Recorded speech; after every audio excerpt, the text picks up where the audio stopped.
Assalamualaikum warahmatullahi wabarakatuh. Perkenalkan, nama saya Dit Melisani dari kelas 11 BC1. Jadi di sini saya akan menjelaskan mengenai kemunduran peradaban Islam Daulah Utsmani. Yang pertama, runtuhnya kerajaan Turki Daulah Utsmani. Kenaikan Sultan Salim II telah dianggap sebagai permulaan keruntuhan Turki Utsmani dan berakhirnya zaman keemasan. Hal ini ditandai dengan melemahnya semangat perjuangan prajurit Utsmani yang menyebabkan sejumlah kekalahan dalam pertempuran menghadapi musuh-musuhnya. Dalam masa runtuhnya kerajaan Turki Utsmani dibagi menjadi 3 fase. Yang pertama yaitu fase kelemahan Daulah Turki Utsmani pada tahun 1566 sampai 1757 Masehi. Setelah kemenangan-kemenangan besar yang diraih dalam fase penaklukan, pemerintahan ini mulai memasuki fase kelemahan.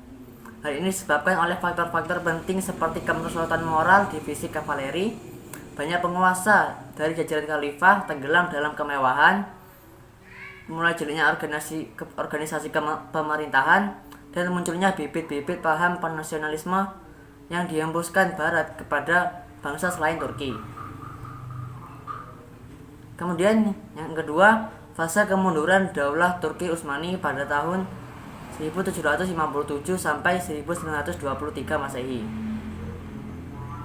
Pasca Perang Dunia Pertama, Jerman yang menjadi aliansi Daulah Turki Utsmani mengalami kekalahan. Secara otomatis, kekalahan Jerman berpengaruh kepada wibawa dan kemampuan politik Daulah Turki Utsmani.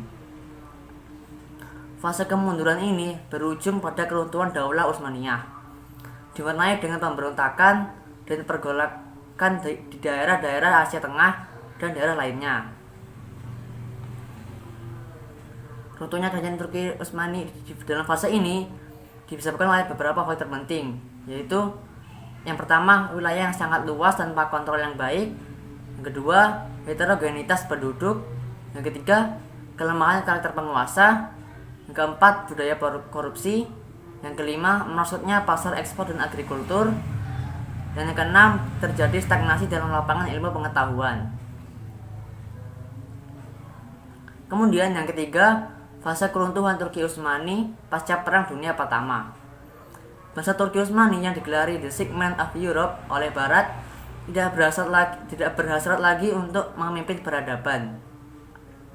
Ini disebabkan oleh peristiwa-peristiwa besar sepanjang masa kelemahan dan kemunduran, menyisakan ketidakpercayaan dari bangsa Turki.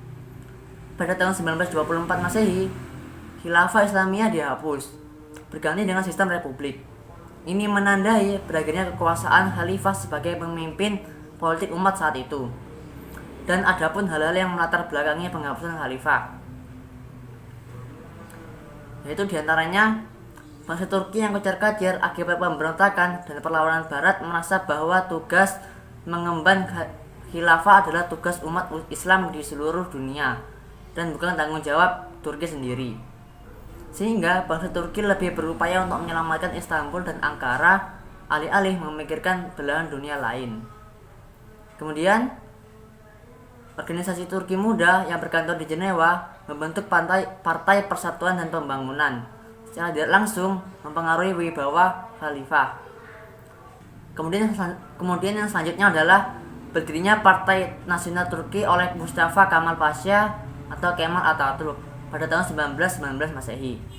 Dan pada tahun 1923 Masehi, Mustafa Kemal Pasha dilantik menjadi Presiden Republik Turki.